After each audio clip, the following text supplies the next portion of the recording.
Welcome back at WNST, Towson, Baltimore, and Baltimore Positive. We are positively into a bye week that wasn't going to be a bye week. It's now going to be a bye week, but it's not for the Steelers. Don't ask them about it. They're not happy about it. But I tell you what, there will be lots of conjecture and conversation on the backside of the almost scare in Philadelphia on Sunday afternoon. Luke Jones joins us now. All of our WNST coverage brought to you by our friends at Liberty Pure Solutions. Want to give a shout out to Doug Workman and the whole crew there. They've been down, took care of my water heater. They've been taking care of well water, your water, everybody's water. Very, very easy to find them at 1-800-CLEAN-WATER, and, of course, at acleanwater.com. Also, our friends at Royal Farms, real fresh, real fast, and the tasty chicken. And thank goodness I gassed up out on Route 40. On my way up to Philadelphia, I stopped and I got pretzels and picked up some Dan noodles for my wife. But I'm going to cap it off. And usually Luke and I do these segments in the morning, and that's over a Rofo cup of coffee or whatnot. I'm not really thinking fried chicken at that hour. But I tell you what, man, after a hard-fought road victory, I'm going to have a Taharka cone, Luke Jones. So I got the pumpkin latte seasonal on top. And once I get down into the middle, we'll do the offense on top. By the time we get to the defense, I'm going to be down here with the pumpkin cheesecake. So, yes, you can get Taharka shipped to you. Yes, it's that good. It's so good, even Dennis was tweeting about it over the weekend. And my cone's starting to drip here a little bit, Luke. Kind of like the defense did at the end of the game on Sunday, right? Well, it kind of felt like the Ravens, when Lamar Jackson scores that touchdown, they go up 24-6 late in the third quarter. It feels like the Ravens mentally checked out a little bit and thought, okay, this one's in the bag. We're going to the bye week. We're sitting pretty.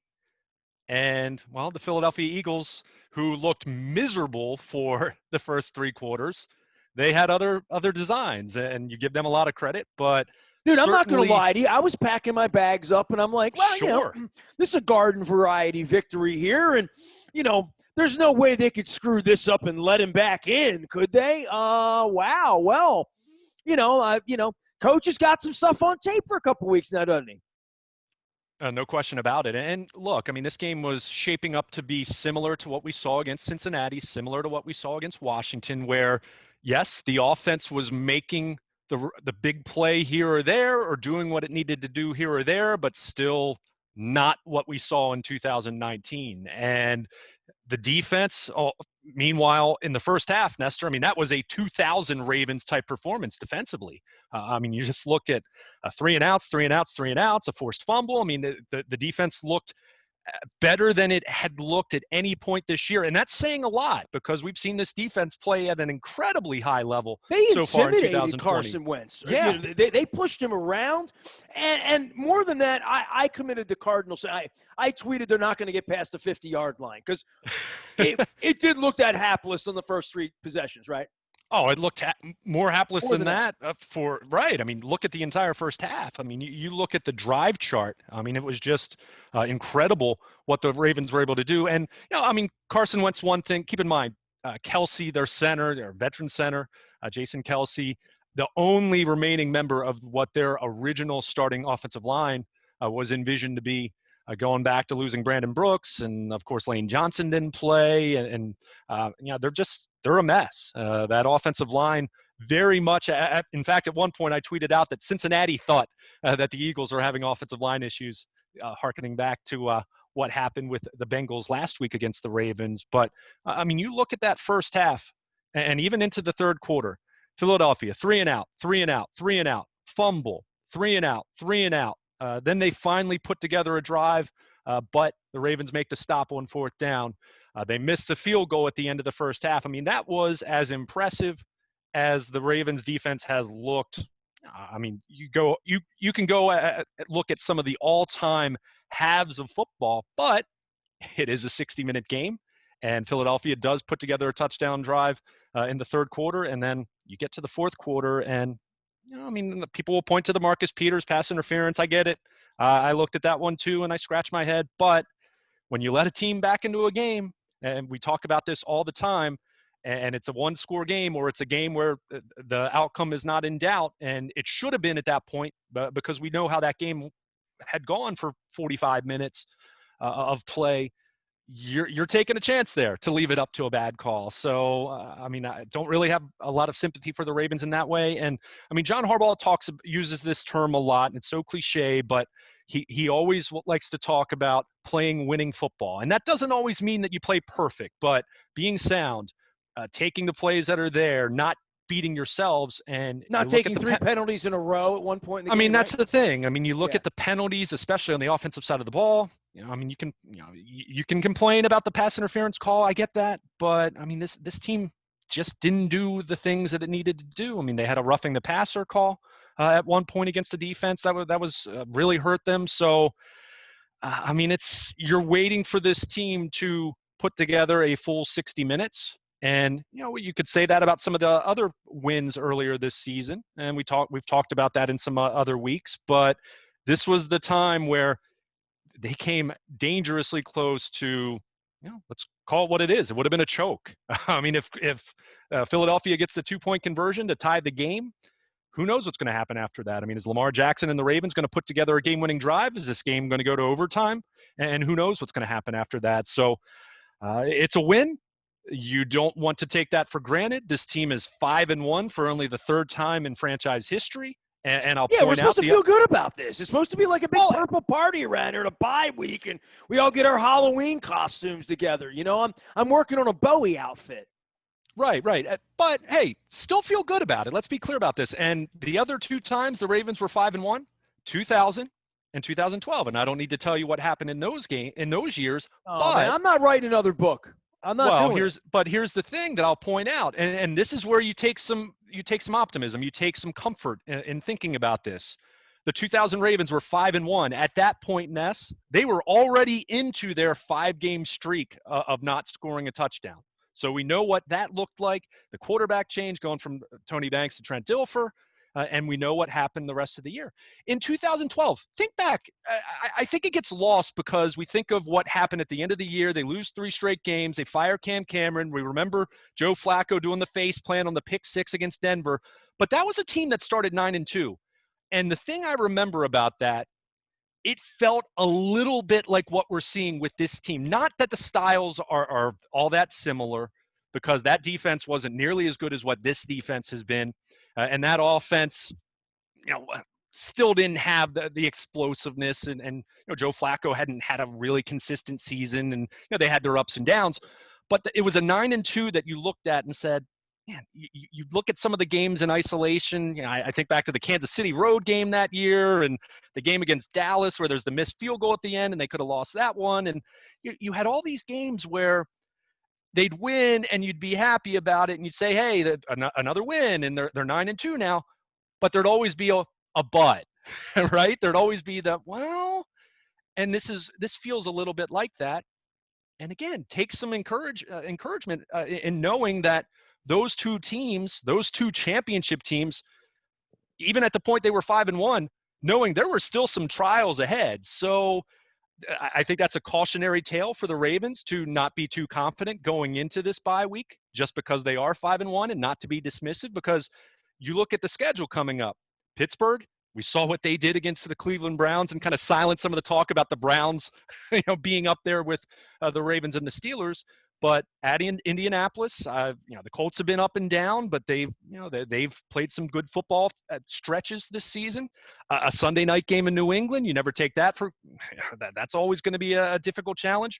Home against Tennessee, we've seen what the Titans have done, and then a short week, you go to Pittsburgh for Thanksgiving night. So this is a bear of a November coming up for the Ravens. So that's not to panic. A win's a win, right? I mean, better to cash it than not cash it. No question, but it's also a very much a warning to say, hey, they're 5-1, but let's call a spade a spade. 4 of those 5 wins are against teams that have 1 win at this point. Each have 1 win. So it's not as though the schedule has been a bear, but it's going to change very quickly. They're going to be challenged in November, and especially when you look at what happened over the final 15 minutes of Sunday's game. That's not getting it done against Pittsburgh. I don't think that's getting it done against Tennessee. That probably isn't getting it done at New England. So look, you play the opponent that you're presented every week, and you don't apologize for it, but it is an acknowledgement that, yeah, they've got some things to work on. And with that fourth quarter, you can guarantee that the coaching staff, they're going to have the players' attention a little bit more than if it's 24-6 and, if it ends up being 27-13 is the final score. Before I roll on to my Taharka pumpkin cheesecake, which is the bottom of my cone here, I want to give a shout out to Raskin Global. I'm wearing the Raskin Global shirt. Leonard Raskin, we had a little miscommunication in the middle of the week last week, but he's going to join us this week. I'm looking forward to that. I have a mystery guest that I'm booking for Don Moeller this week, in addition to our regular stuff this week. JY from Styx is checking in this week. Jeff Pearlman is also checking in this week. I got a mystery teacher that I'm working on this week. So lots and lots of things around here. Leonard Raskin supporting us as we move from WNST to Baltimore Positive. Luke's blogs now up there. All of our video work up there. All the Baltimore Positive stuff now in one place at BaltimorePositive.com. As much as Raskin Global has empowered us, they empower you and people like you to choose your financial future. They've been doing that for 33 years. The investment can begin small. Leonard talks about that all the time. Let him tell you about it at RaskinGlobal.com or on Facebook or just here at WNST.net and in Baltimore Positive. You can find his piece out on the new front of the site. Right around the corner from where Todd Schuler is as well, at Blondell Miller Schuler. Mark Miller has been a lifer pal of mine since 1979. He's more like the Penn and Teller. We talk about this because Todd Schuler and I have become pals here, and talking about law, talking about service, talking about elections, talking about football, talking about barbecue. I think we talked about crawfish last month as well. Personal injury workers' compensation lawyers, our friends at Blondell Miller Schuler. Todd's going to come on, and we talked Preakness last week, as I believe it as well. No fees unless they win, and you can find them, the website, if you listen to WNST, damngoodlawyer.com. They're in Essex. You can find them reaching for a free case evaluation, 410-687-7878, Blondell Miller Schuler. All right. Before I go back to my cone here, and before I go back to bye week, Luke, I guess the thing had you been doing radio at 4:25, the minute the game ended, I mean, you and I talked for a brief moment. You get a little cooler about it, and there'll be a little, that period of time where you'll be like, hey, we are 5-1. What concerns you the most about what you saw, that it could unravel in that way? Because I don't want to say I didn't think they were capable or I didn't think Carson Wentz was capable. He sort of kept coming like the bull I saw in Madrid, but I would just say this. The fact that it happened and the way that it happened and the trajectory with which it happened, it wasn't even like an onside kick or anything, you know what I mean?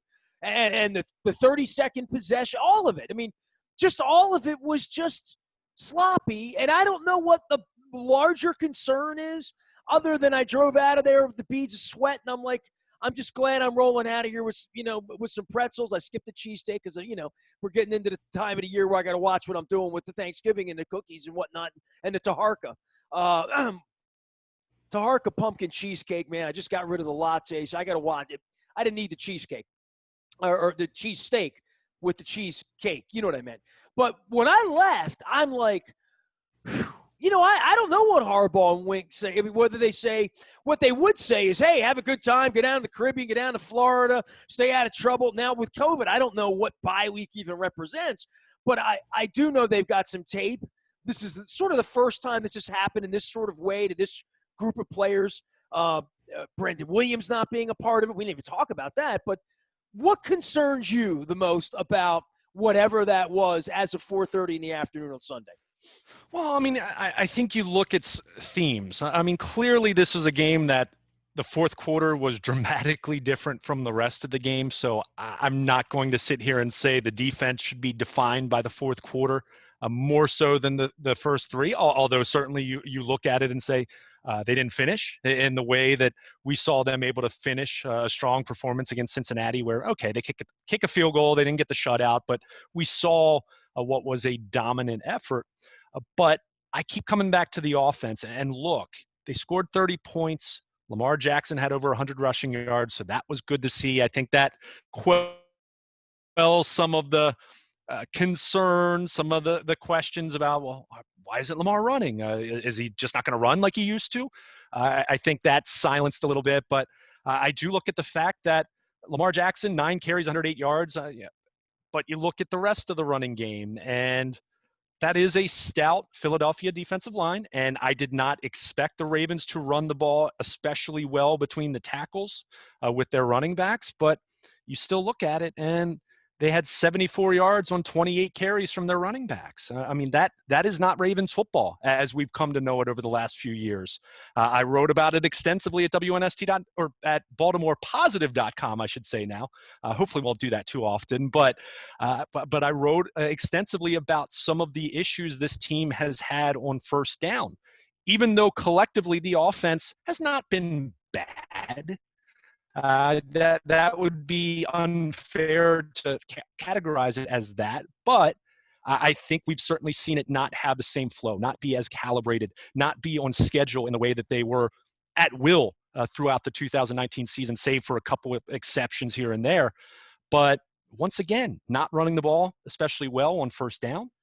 You think back to their first touchdown drive. I mean, they to me, that speaks to the line, right? I mean, that's really – and yeah. defense is making these adjustments with Sure. gobs of tape now as to what their tendencies are, where Lamar's hands are going to be, where his feet's going to be, where his eyes are going to be, what he's going to do with the ball, and when. No question about it.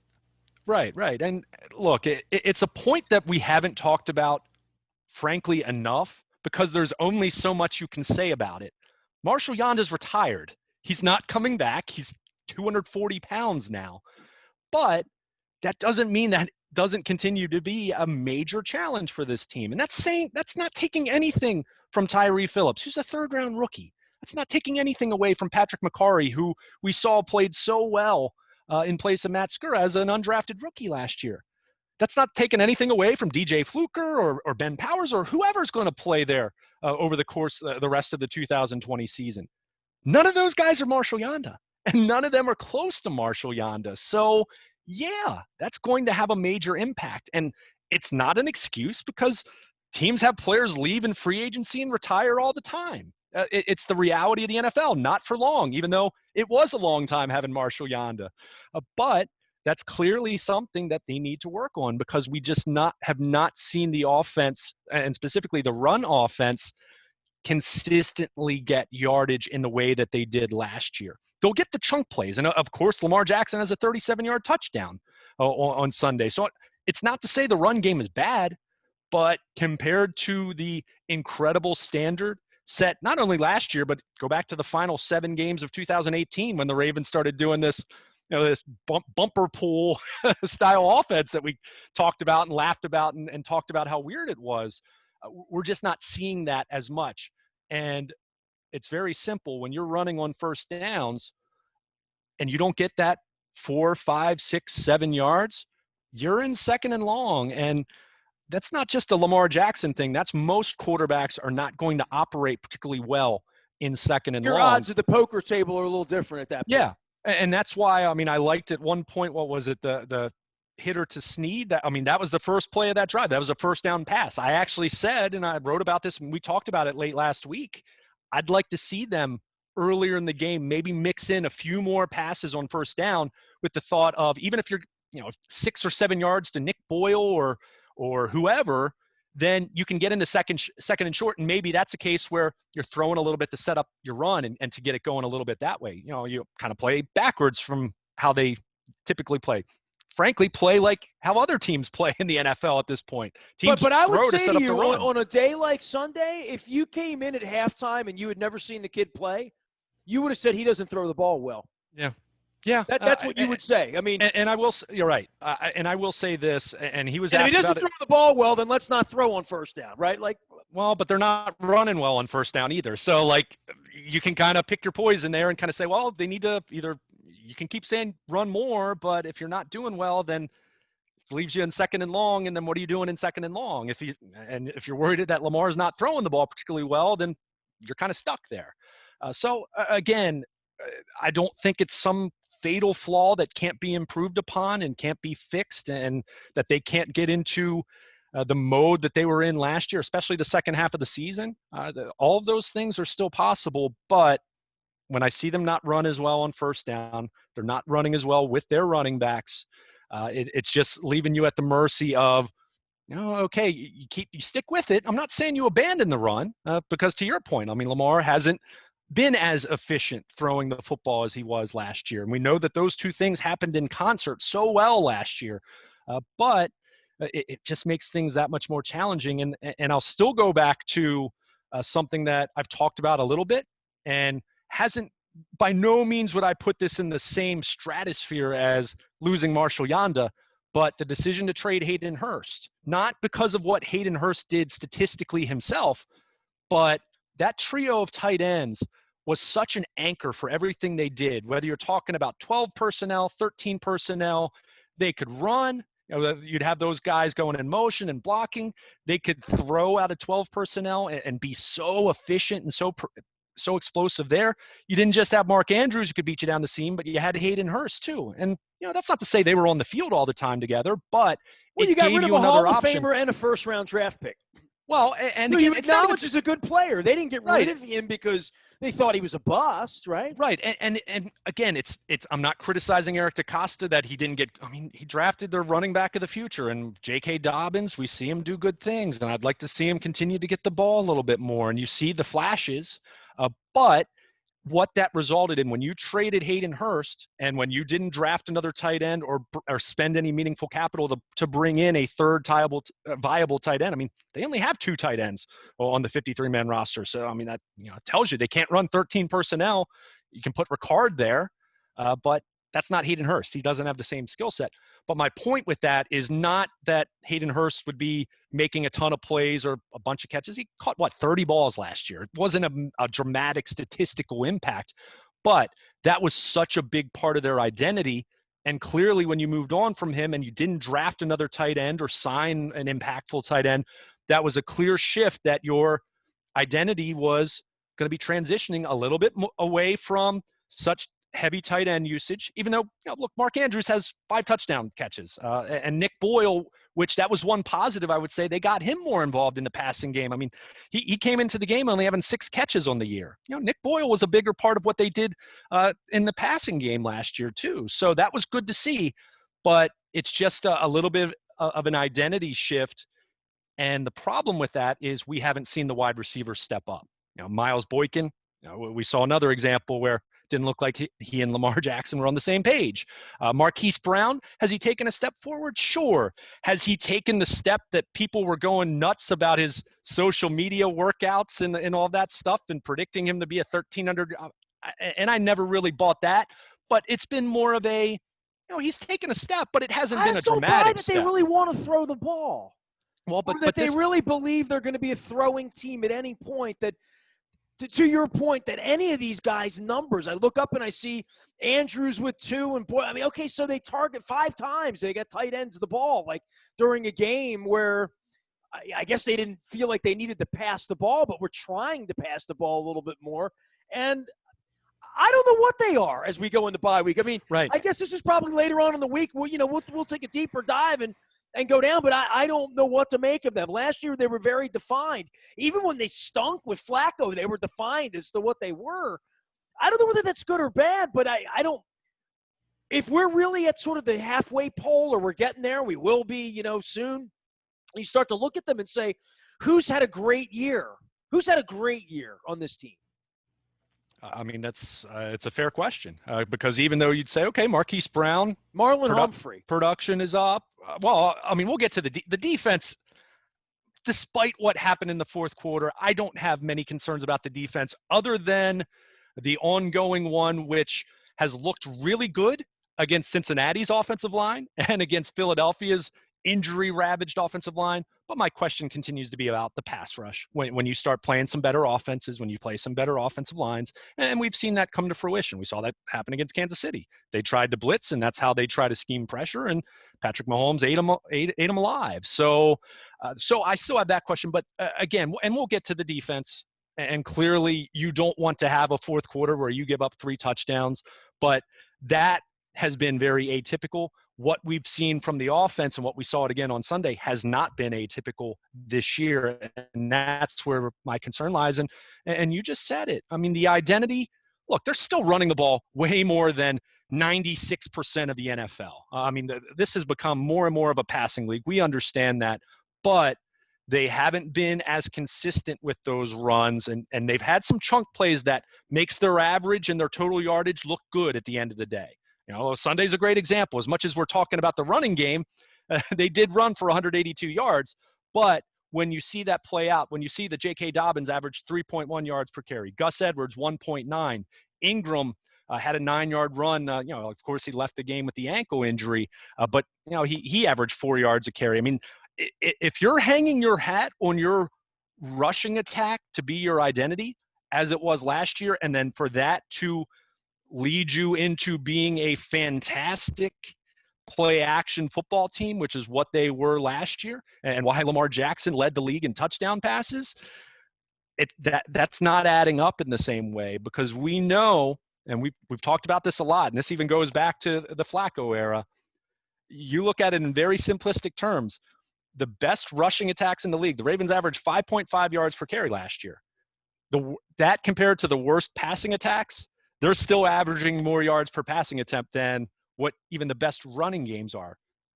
You score points consistently in this league, if you're not the Ravens, by throwing the football. So it's fine for the Ravens to continue down this path with this identity. And look, why would you shy away from it? But when it's not happening in the same way, you get into more second and longs. You're getting into more third and longs. I mean, you look at what happened. That first drive, they convert their first 2 third and 10s. The one to Boykin and then the one to Duvernay for 17 yards. And you know, that was great. They wind up scoring a touchdown, but I think I talked about it last week. Their best touchdown drive against Cincinnati early in the game, they had to go 5 for 5 on third down.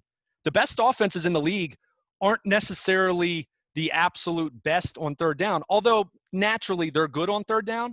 The best offenses in the league avoid third down entirely. And we're seeing the Ravens get into too many third downs, and we saw it 6 of 16 on Sunday. That's and not ugly good down in distances. I mean, yeah, they had a first and 35 at one point in this game. Right, and that's what you get into the penalties. You get into not being as efficient as you'd like running the ball in early down situations. First and 35, they should just make you punt. Lamar Jackson, as we said, he needs to play better. I think some of the sidearm stuff. And look, Philadelphia has a really good front, and they did bat some passes down. But there were a couple examples, and watching the CBS telecast, there were a couple times where you saw Lamar drop down, and you kind of looked at the behind the play camera angle they gave you, and you looked at it and said, did he really need to drop down there? And you just wonder, have his mechanics gotten a little sloppy at times? And I think that's a fair thing to ask at this point. Look, he's when you still consider where he is at this point in his career and what the expectations were 2 years ago, what the expectations were going into last year, you still look at his numbers and you say, he's only thrown 2 interceptions. He's leading the team in rushing. He's thrown 10 touchdown passes. He's got a 99.2 passer rating. If anyone had told you that 18 months ago, you would have been doing cartwheels. But when he has the MVP historically efficient season that he had in 2019, yeah, the standard does get elevated a little bit. And I'm not even talking about the playoffs or playing against the Chiefs. So when you see it not look as smooth as it looked most of last year, you are going to ask a few more questions. And I mean, let's face it, that defense, I mean, the Ravens had 17 points at halftime, and not to say they didn't make any plays on the offensive side of the ball, but that was very much aided by just how dominant the defense was. And maybe the lesson was you can't expect your defense to play like that for 4 quarters every week. And Carson Wentz and the Eagles almost made them pay for it. So I don't think it's a panic situation. I mean, my goodness, they're 5-1. Again, I'll keep coming back to their 5-1, and I'll use the 2000 and 2012 teams as examples for some perspective, knowing that it's a marathon and teams are generally going to go through some trials and tribulations, which the Ravens kind of sort of did in week 3 and week 4 last year. and then they didn't again until January. So that's still the exception. That's not how it usually works. And I'll keep reminding everyone of the fact that last year was such a historic, special kind of season in the regular season that it's not going to necessarily go as smoothly. That 2012 team, we've talked about this before.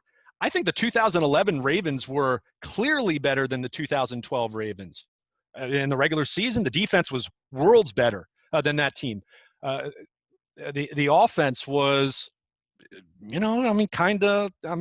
inconsistent both years, but that 2011 team I thought was much better than that 2012 team. But you get into the tournament, you figure some things out, and you see what what the timing looks and the like. Tampa Rays are in the World Series. Well, I mean, hey, they were good all year. It was good to see. I was certainly doing the Lord's. I don't know about all year. All summer. But they were the top team in the AL, and they did the Lord's work by beating Houston, right? But it's just a reminder of not every season is going to be the same. Just because something happens the year before doesn't mean it's going to happen the same way the following year. You have a different schedule, you have injuries, you have personnel changes, you have defenses that spent all offseason looking at this Ravens offense. I mean, I think that's what's going to be so fascinating about Pittsburgh coming off the bye, and we'll have plenty of time to talk about that. But when you're a team that has a historic offense, the way the Ravens did last year, teams are trying to figure you out. And that's not to say that they solve it or they stop you and you're dead in your tracks, but it can make things more difficult for you. And I think that's what the Ravens have really experienced 6 weeks into the 2020 season. Luke Jones will be doing all things bye for a little bit of bye-bye as we move from WNST.net to Baltimore Positive. You can check out all of his work in our new platform. It shows in mobile, on landscape, on portrait, inside, outside, Twitter, Facebook, LinkedIn, wherever Chris Pika takes us, we'll go. All of it brought to you by our friends at Full Circle Tire and Auto. Tires, and more tires. 38 brands in stock. Same-day service, guaranteed lowest install price anywhere in Harford County. $19.95 oil change as well. 410-676 cars. 410-676 cars. Make sure you like Full Circle Tire and Auto out on Facebook. Also, shout out to our friends at Sporticulture. Chris Pika is redoing his man cave in the basement in his new estate here in Baltimore in Pika Manor, and I gifted him the other Sporticulture Magma lamp, the one that glows black with purple as opposed to purple with black. So I've been going back and forth with these, checking them out. This is the one I'm going with now. This is the 5-in-1, but we're still going to bitch about it. Magma lamp. Never happy, right? Well, Hey, I said it before. I'll say it a lot. Probably over the next couple of weeks, we'll be saying it a lot because there's going to be a lot of talk, especially if Pittsburgh comes into Baltimore undefeated in a couple of weeks. But hey, you know what I got here? pretzels. You see what I got? I got the Philly victory pretzels. I My expect wife one put of them in those. here. I told her to bring me one in, and she said, "Hey, you're going to be upset if I bring it in because it's not going to be heated up and whatever. We're going to have them for lunch tomorrow. So pretzels for all my friends. So there, have at it." But they're 5-1. They're in a really good shape. Their defense has played lights out, fourth quarter notwithstanding. And the offense, I'll continue to stress this. We have seen legitimate bad offense in this town for many, many years of the Ravens' 25 seasons here in Baltimore. So the fact that this offense is much more middle of the pack to this point, they've still been a top 5, top 6-ish running game. Scoring enough points to win. They certainly scored enough points to win. Yeah, I mean, that's the thing. Sunday. They still scored 30, right? I mean, and if the defense would have just gone out there and done what they're getting paid to do, then, it wouldn't have been as big an issue, right? Right. I mean, this team they were up 24-6. I mean, that typically, unless you're the Atlanta Falcons. I was Dandy Don in it, dude. I was turning out the lights. The party was over. I was singing, I was ready to get these pretzels home to my wife is what I was ready to do. Well, what was funny, and full disclosure, I actually watched this game with my brother-in-law, Nestor, and he's a diehard Philadelphia sports fan. When, who was it, Jason Kroom caught the touchdown to start the fourth quarter. He had legitimately never heard of him before. So it speaks to where Philadelphia is from a roster standpoint. And hey, that's a team that had high expectations going into the season, and they're probably still not out of it in the NFC East, which is just hilarious when you're talking about a 1-4-1 football team. But there's another example of some perspective. And yeah, the Ravens have had a couple injuries here and there. And as you mentioned, Brandon Williams going on the reserve COVID list. At least as of Sunday, no positive test. It's more of a close contact situation. So you hope for the best, not just for him, but whoever in his life may have tested positive. But there are things that can go sideways very quickly in this league. 2015 was a perfect example of that for the Ravens. So they've had some injuries. Tavon Young was unfortunate, no question about that. They've lost a couple other role guys here and there, but by and large, you go into your bye week and you had a few guys leave the game on Sunday. According to John Harbaugh, doesn't sound like it's catastrophic long-term type stuff, but you have your bye week now to exhale. You work on some things, you get healthy, you rest up. And as I said, seeing that November schedule, they better be ready coming out of it, because if you want to refer to the last few weeks, we talked about it after the Kansas City game, Washington, Cincinnati, and knowing how the Eagles have just been totally decimated by injuries. Oh, we predicted this. Winning ugly, not winning by enough, not being perfect, all of those that, are going to be wins, though, right? I mean, barring something catastrophic, which almost happened on Sunday, those were going to be wins. So they are where they should be at this point. If someone had told you at the beginning of the season they're 5-1, you probably would have said, probably the Kansas City game gets them, maybe Houston in week 2. But this is about where you'd expect them to be. Maybe we wouldn't have anticipated having to buy a week early because of the schedule change, but with the way this works out, might be a little bit of a blessing to get some rest, get yourselves situated, try to recalibrate this offense and get some things straightened out on the offensive line. I was going to yell vote because it's my instinct to yell vote, but I vote. I don't have the thing to hold up anymore. So I'm going to hold up pretzels. Vote, Pennsylvania, vote. Everybody in Pennsylvania, vote. Maybe they should incentivize everyone with a Philadelphia pretzel. There you go. Well, there you go. Or a Permani from Pittsburgh. I don't know. There you go. Whatever it takes. I drove through Delaware in both directions, and I proudly stopped, urinated, and I washed both of my hands at the Biden rest stop. So there, have at it on 95. I didn't even know it was called the Biden rest stop until I was there, and I'm like, hey, I voted for him in Peden his rest stop on the same day. How about that? Perfect, right? There you go. But, November's coming, and this is going to be a major step up in terms of competition, and that's not to say the Ravens won't be ready for it, but I think in the same way that we talked about the Washington game, we talked about it a little bit with Cincinnati, but the defense was just so overwhelmingly good against them. We didn't say it so much, but we've talked about at this point, when you lose this to Kansas City, we said it at the time, this kind of becomes a thankless long road to January now. There's not a whole lot you can really check off as far as, wow, that feels like a really big game for them. Although certainly the way Pittsburgh's playing now, that reshapes that. I think it's a big month. If they're 8-1 a month from now, they can play terrible. I don't care. But if they're 8-1, we're going to have plenty to talk about. But my point is, been there, done that last year. If you're trying to talk about things that are going to make January look different, their biggest chance, their biggest opportunity was the Kansas City game. But how we've kind of talked about these games each week since then has been, would this have been good enough against Kansas City? Would this have been good enough against, I don't know, throw Seattle out there, or Pittsburgh, Tennessee, Pittsburgh, Green Bay, any team that's looked really good at any point over these first 6 weeks. I think you look at Sunday's game and you say, well, the defense for the first half, and probably throw the third quarter in there as well, though they gave up the touchdown, and that first touchdown of the fourth quarter started in the third quarter. But the defense, that looked great. The offense, knowing it, you'd be going up against some much more difficult teams, some teams that are going to challenge you and your defense a little bit more. You'd be hard pressed to really look yourself in the mirror and say that a couple of these performances would have been good enough against playoff teams, but you don't play playoff teams every week. So you win, you learn from it, and you try to get better. And that's what the Ravens are going to really focus on here over their bye week before they get some R&R toward the end of the week. He is Luke Jones, Baltimore Luke, and Luke at WNST.net. We have morphed our WNST.net brand into Baltimore Positive, sort of folded it in there.